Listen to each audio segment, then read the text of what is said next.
Tensions on our continent around the Ethiopian Grand Renaissance Dam continue to increase. Sudan now asking the United Nations Security Council to discuss the dam there. Ethiopia wants to start to fill the dam, so it has water supplies for its people. But that would mean it could prevent the Nile River from flowing through Sudan and then into Egypt. Sipho Mantula is a researcher at the Thabo Mbeki School of Public and International Affairs.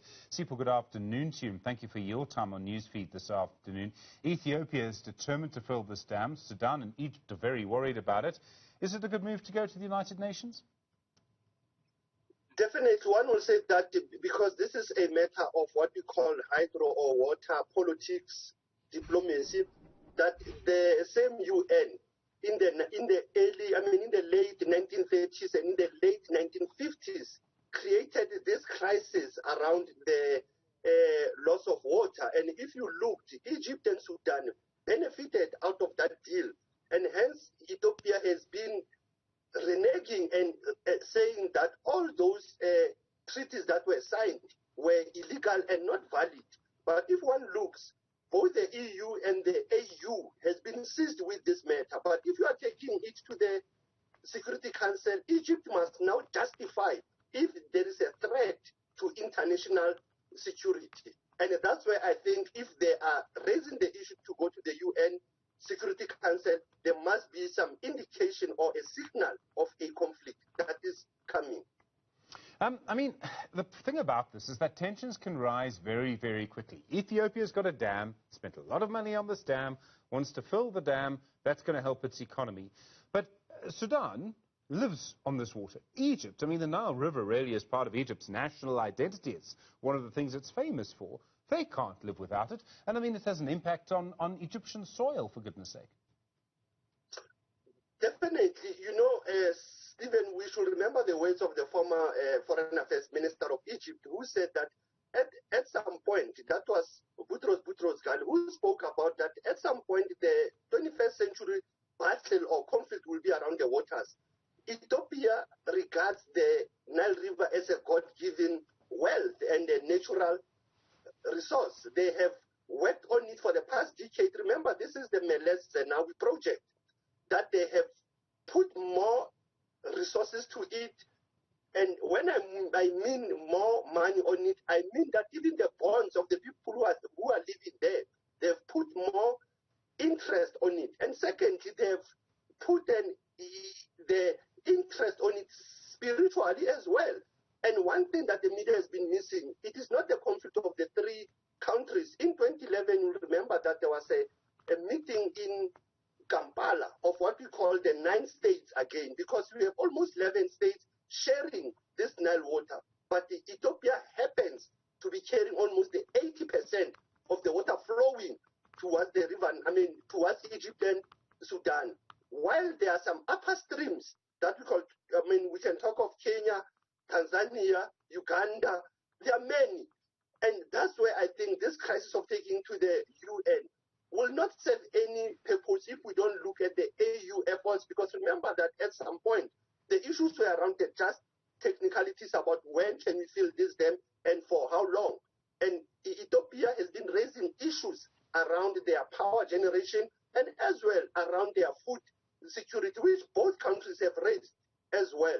But I think for the viewers to have a broader understanding, it is that the Arab states have benefited from this Nile River for many years, when actually the upper stream, which is, your downstream, which will include Addis Ababa, they've not yet benefited out of these waters.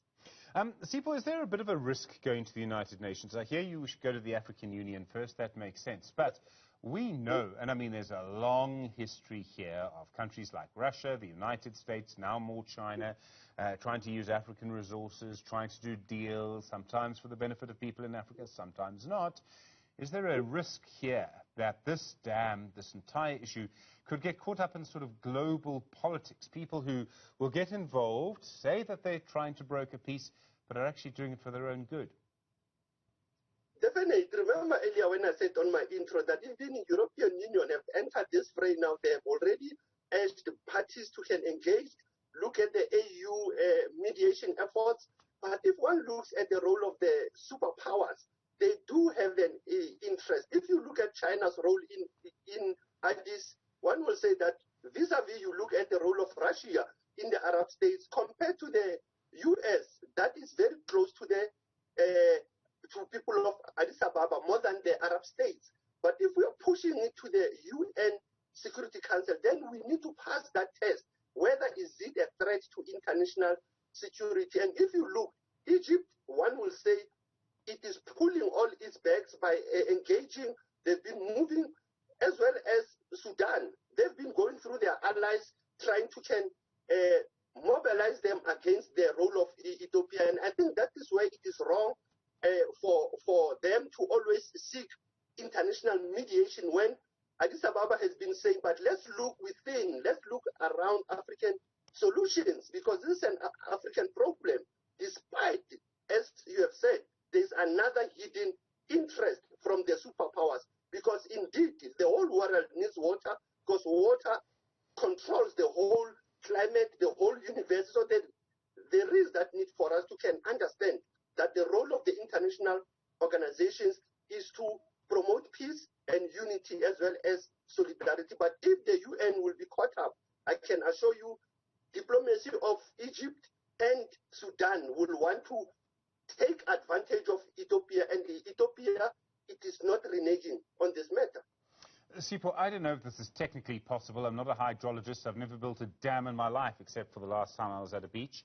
The fact is, the only solution that I could see would be for Ethiopia to fill the dam up very, very slowly, right, so that you didn't really affect the flow to other countries. The problem is trust. Ethiopia actually has all the cards here, doesn't it? Because it has not quite the source of the Nile, but it has the water. The other countries don't. And that puts it in a really strong position. You know, SG, I think people got it wrong again. Ethiopia has, imagine even when you look at the name of the dam, they call it the Great Renaissance Dam. They have said that this is not only a nationalistic dam. They will look at sharing these waters with their neighbors, but first they are putting their interest, which is very clear that many countries, they look at their national interest. And here, Ethiopia has looked at its own role, its own cost implication, but again, the weather patterns controls that, because Ethiopia between June, September, it is the rainy season.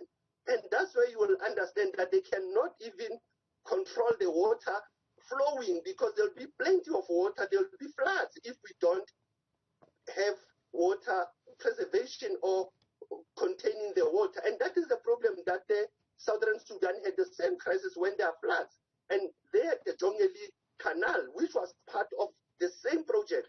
But if one looks, it seems that Sudan and Egypt don't look beyond. They are just looking at their own interest. And mostly it is politically motivated. And Ethiopia is pushing for what they call a national interest cause.